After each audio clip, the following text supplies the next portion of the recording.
2021 is probably the biggest year of Xbox since the 360 days, if not ever. They nailed E3 with a gaming-packed show. They do amazing with the transparency in terms of communication. The value proposition with Game Pass and the Xbox ecosystem has never been bigger, and the first-party and exclusive games are coming out more or less on a monthly basis now. But it feels like Xbox is still holding back for 2021. There are a bunch of announcements and games that are yet to come this year, and that's why today we look at what Xbox has brought and announced to gamers out there already and what they haven't told us yet for their big anniversary year 2021.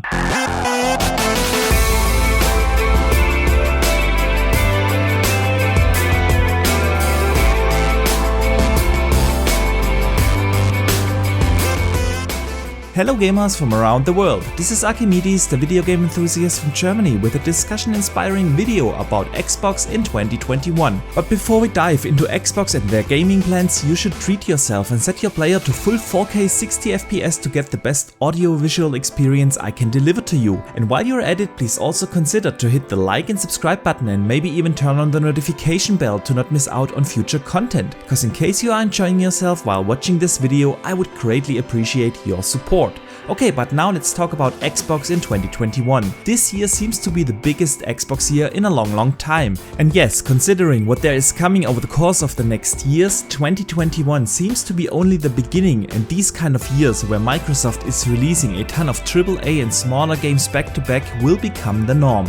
Yes, the lineup in the first half of the year was a little bit dry. There were no first-party releases in the first half of the year, and outside of the medium, there was not really exclusive content on the Xbox ecosystem. That didn't matter though, because Game Pass kept Xbox gamers busy. There were big games like MLB The Show and Outriders coming day one into Game Pass, and of course a lot of other third-party releases. But the second half of 2021 is really where Xbox started to shine. In June they nailed E3 by giving us a proper roadmap of first-party games coming this year and in the years to come. And only 1 month later in July, with the launch of the Microsoft Flight Simulator on console, they released the first Xbox game this year, and the Microsoft Flight Simulator was highly critically acclaimed, and to be honest, I was surprised because I did not expect to enjoy the game as much as I do.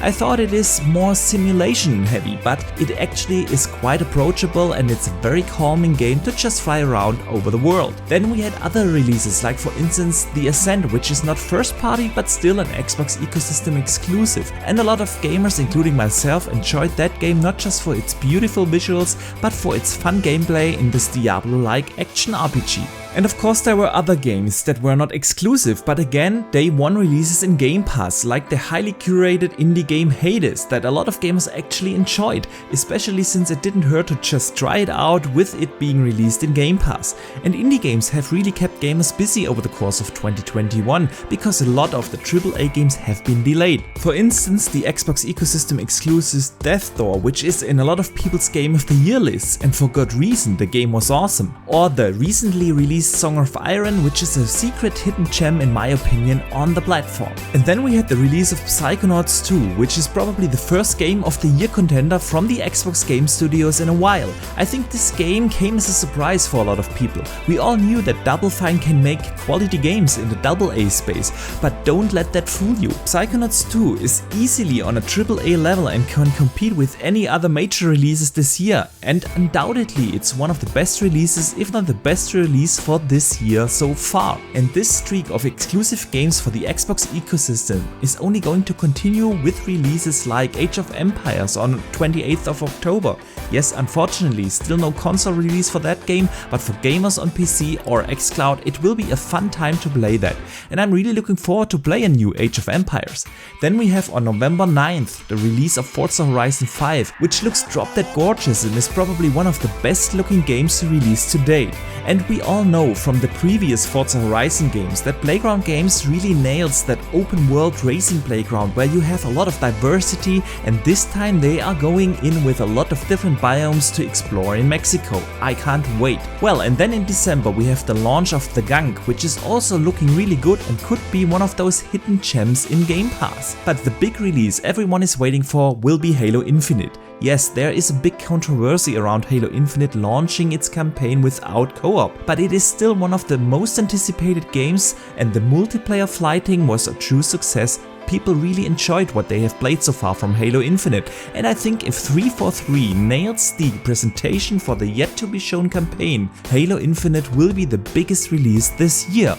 And let's be frank here, the December 8th launch might disqualify the game for a nomination for the Game Awards, but who cares? It will be the game that the gaming community will play over the Christmas break well into January, and it will be the game that everyone will be talking about on social media, on the streaming channels. Quite the smart move if you ask me from Microsoft here, and that brings me to what Microsoft and Team Xbox is holding back right now. Yes, Xbox is holding stuff back. There are multiple obvious reasons to say that. First is of course again Halo Infinite. Everyone is anticipating the campaign of the game, and we have not seen any gameplay or actual story trailer for the game yet.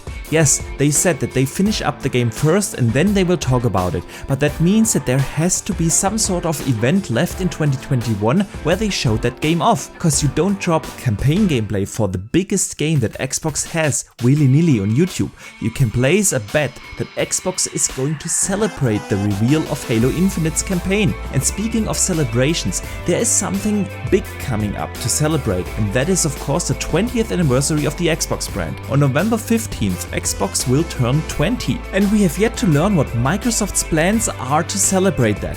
If I were a betting man, and today I feel like I am, I would say that Microsoft is planning some sort of anniversary event, and it would only make sense to celebrate that big milestone. They already announced that there will be a Halo anniversary console, but I think that they have more in store. Of course, there will be probably a special controller and other swag. In my opinion, it would also be a great time to tease one or two of the big games that will come later down the road. How cool would it be to show off, let's say, Hellblade 2 or Fable and let people see what Xbox will bring in the future to celebrate the past 22 years. What would also be a cool way to celebrate the past 20 years would be some sort of backward compatibility related announcement.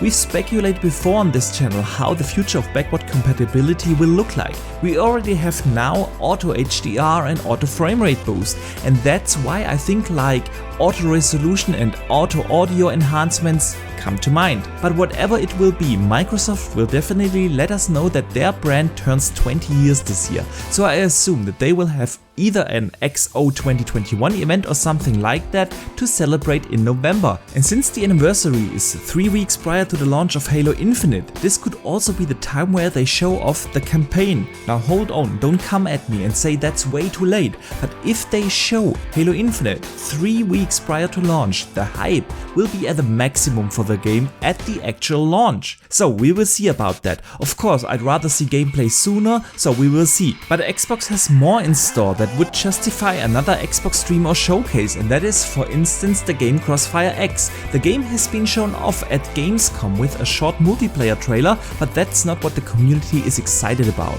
Most gamers I know want to see the campaign for Crossfire X, which is made by Remedy, and Remedy recently confirmed that the game is still due to launch this year. And let's be frank here, we are already in September, so it's time to show off that game. And the same goes for games like Chorus, which is also still scheduled for this year. So to wrap things up, 2021 is a big year for Xbox, and obviously they have still a lot left to show.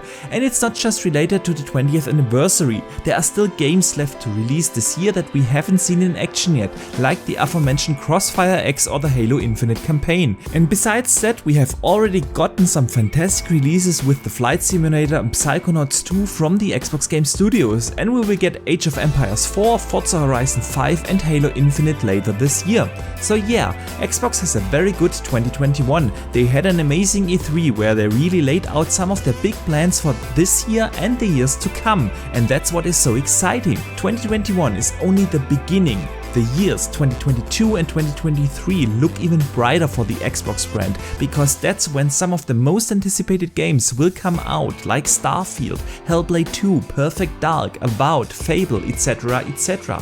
So yeah, 2021 is Xbox's biggest year yet, but it is, compared to what is coming, only a small beginning, and the future of Xbox for the next 20 years looks brighter than ever before. But for now, I hope you enjoyed this video, and if you did so, please do not forget to hit the like and subscribe button as well as the notification bell. And if you want to support the channel even further, you can now become a channel member and get early access to my videos and custom-made badges and emojis. And let me thank everyone who supports this channel in any kind of way.